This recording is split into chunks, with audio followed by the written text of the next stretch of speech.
मित्रांनो, आपल्या समवेत प्रसिद्ध बैलगाडी मालक कान्हा शेट आहेत. आज त्यांच्या मेहरबानं कोरेगाव हिंद केसरीचा प्रथम क्रमांकाचा गुलाल घेतला आहे. त्याच्या जोडीला शंभू पळाला. शेट नमस्ते. नमस्ते. काय सांगाल, आजचा आनंद कसा आहे?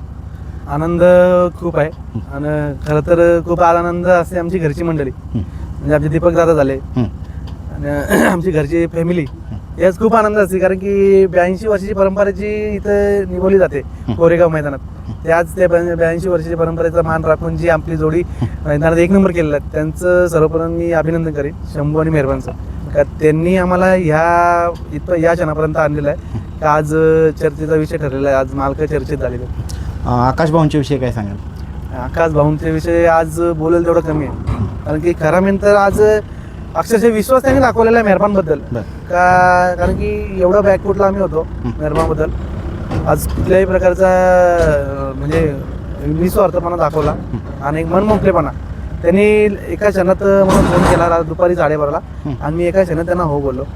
कसा त्यांनी फोन केला काय केला हे जाणून नाही, पण त्यांनी जी सुचवली बुद्धिमत्ता, त्या बुद्धिमत्ता मन जुनून आणि एका शब्दात, आणि आज ते मन जुनून आल्यानंतर परिणाम आज तुम्ही बघितलेला आहे. आकाश भाऊंचा जबरदस्त असा सुपर लक चालू आहे का? आणि आज त्यांचा लक म्हणजे सुपर लक म्हणजे सुपर डुपर लक चालू आहे, कारण की आज त्यांनी एक नंबर करून आज त्यांच्या शंभूने हॅट्रिक मारलेले.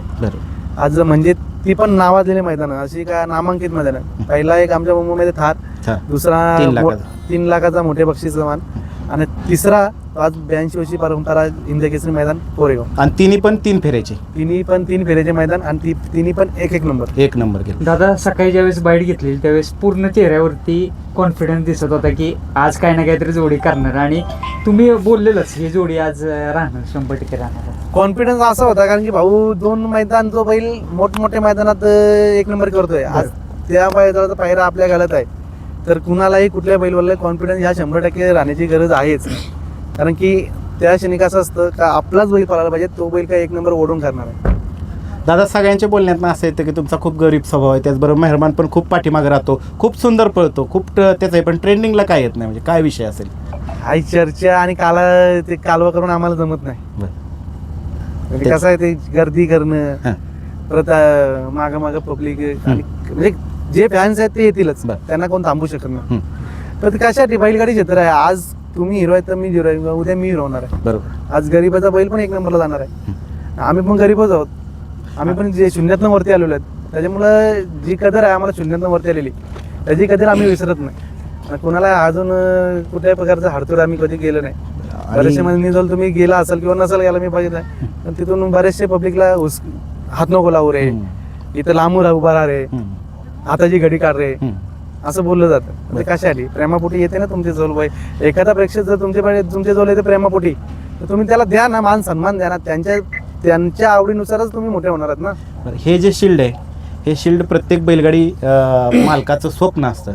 ते स्वप्न आज तुमचं पूर्ण झालं आहे. एवढा मोठा किताब आहे, तो तुमच्या घरामध्ये शोकेसच्या कपाटामध्ये एक सन्मान राहणार आहे, आणि तुमच्या ह्या पुढेच्या येणाऱ्या पिढ्यांना एक इतिहास असणार आहे. काय सांगा?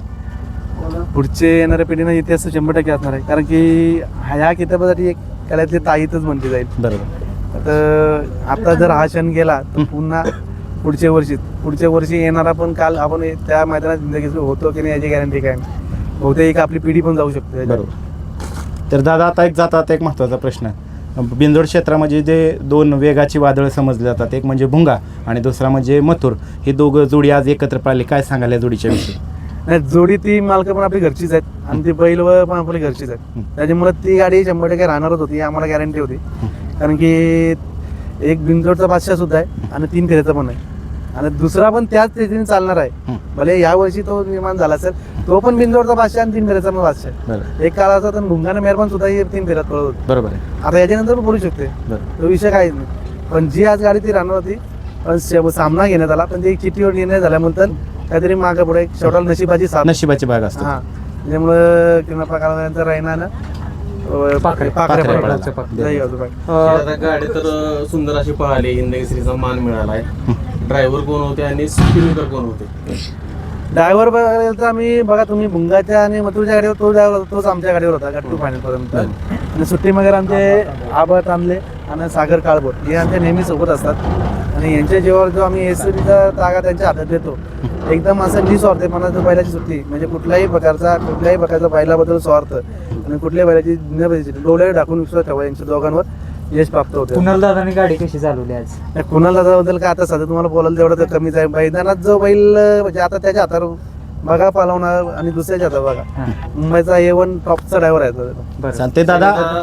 सागर ज्या पद्धतीनं सुट्टी करतो एक कुठंतरी त्याच्याकडे एक ती कला आहे आणि सुट्टी करणं म्हणजे एक तुम्हाला माहिती असेल, एक क्षणिक क्षण असतो म्हणजे सेकंदाचा खेळ असतो तो सागर कुठंतरी निभवत असतो. काय सांगाल सागरविषयी? सुट्टी मेकर होणं गाव काम नाही भाऊ. मी पण एक पहिला सुट्टी मेकरच होतो आणि त्याच्यामुळे कसं ते एक पापणी झालक्याचं काम असतं म्हणजे पापणी म्हणजे मिटणे एवढाच क्षण असतं. ती चुकली नजर चुकली विषय संपला आपला तिथं. दादा, सुट्टी मेकर ते गाडा मालक आणि हिंद केसरी गाडा मालक हा प्रवास कसा आहे? सुट्टी मेकर ते गाडा मालक आणि हिंदकेसरी गाडा मालक हा खूप कष्टाचा आहे. पण फरक एवढाच आहे का नशिबाची साथ असल्यामुळे लवकर प्राप्त होत गेला. चालते, तुमचं अभिनंदन. असंच कायम मेहरबान मोठ्या मोठ्या मैदानांमध्ये गुलालात राहू. धन्यवाद दादा. धन्यवाद.